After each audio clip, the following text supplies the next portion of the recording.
Joseph William Martin Jr. was a Republican Congressman and Speaker of the House from North Attleborough, Massachusetts. He was notably the only Republican to serve as Speaker between 1931 and 1995. He was a compassionate conservative who opposed the New Deal and supported the conservative coalition of Republicans and Southern Democrats, especially on opposing labor unions.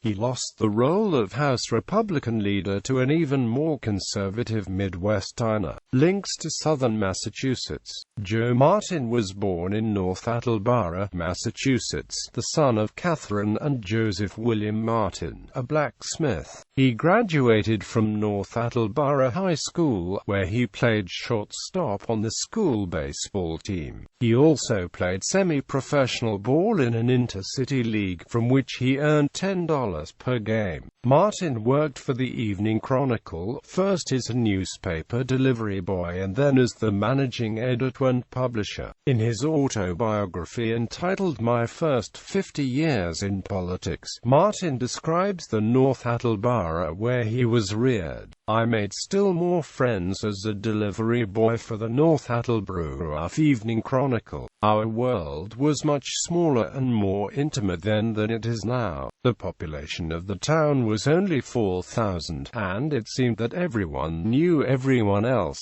The men and women were more disposed then than they are today to give a young fellow a lift when he was starting out.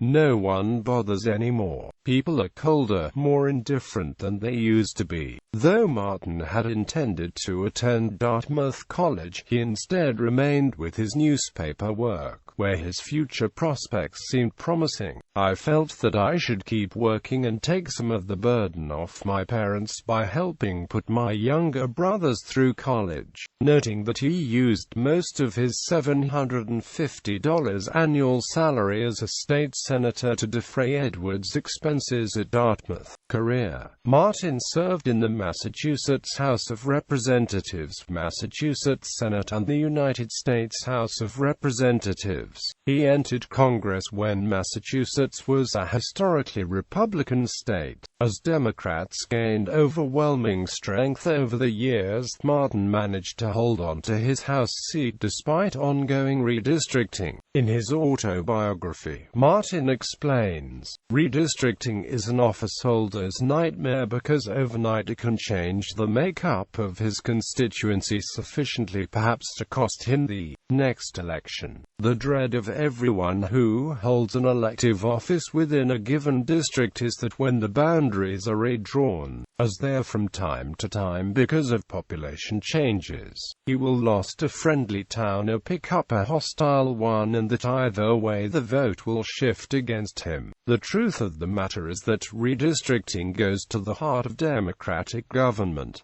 Indeed, it can determine which party controls Congress." Martin was the chairman of the Republican National Committee from 1940 to 1942, having been recruited to that position by presidential nominee Wendell Willkie, whose nomination came as a complete surprise to political pro-Martin.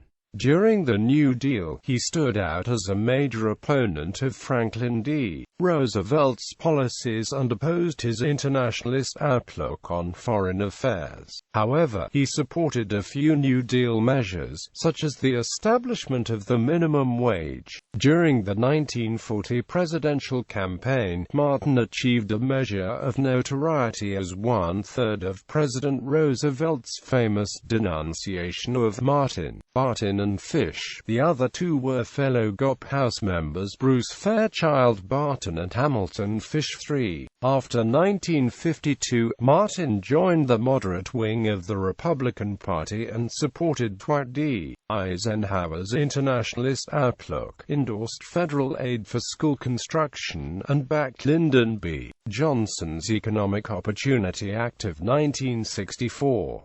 In 1960, McGraw-Hill published My First 50 Years in Politics, by Joe Martin as told to Robert J. Donovan, a lively and detailed account of Martin's role in American politics over a half-century. Martin was the longtime publisher of the Evening Chronicle newspaper in North Attleborough. After his death it merged with a nearby rival and became the Sun-Chronicle newspaper. Leadership: Martin was elected House Minority Leader following Republican gains in the 1938 elections. He served as Speaker of the House of Representatives on two separate occasions from 1947 to 1949 and from 1953 to 1955. These terms represented two Republican short-term majorities in the House, and Martin's two terms were bookended by Sam Rayburn, the Texas Democrat and mentor of Lyndon Johnson, with whom Martin enjoyed a warm personal relationship. In 1948, Martin traveled with his presidential nominee Thomas E. Dewey in North Attleborough, where Martin's mother, Catherine, told the confident Dewey, the governor of New York,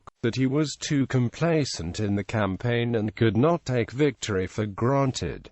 "Don't take it so easy," she admonished. Later Dewey confessed to Martin that Dewey could be more forceful in speaking on behalf of other candidates, such as Eisenhower, than he could for himself because of Dewey's innate hesitancy to tout his own abilities. In 1952, Martin urged General Douglas MacArthur, whom he had invited to give the speech before Congress popularly called "Old Soldiers Never Die," to seek the Republican presidential nomination.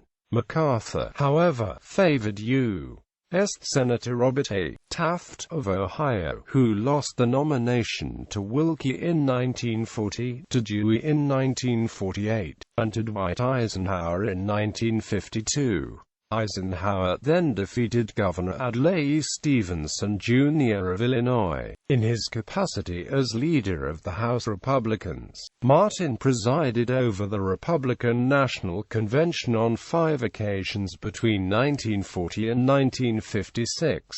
In 1940, he was instrumental in the choice of Senate Minority Leader Charles L. McNary of Oregon as Wendell Willkie's running mate. His most controversial role was at the 1952 Republican National Convention, when several of his rulings were seen as tilting the nomination to Dwight D. Eisenhower over Robert A. Taft. In preparation for the 1952 elections, Martin traveled to Hot Springs, Arkansas, for a regional Republican meeting called by State Party Chairman O.S.R. Cobb, a former member of the Arkansas House of Representatives, to unveil a potential strategy to make the GOP competitive in the American South. "We came away from the meeting more determined and better prepared to advance the two-party system in the South," recalls Cobb in his memoirs, as the Republicans won at the presidential level that year in Tennessee, Texas, Florida, and Virginia. Martin was in the Speaker's chair presiding over the House on March 1, 1954, when 4 Puerto Rican independence activists opened fire on the House,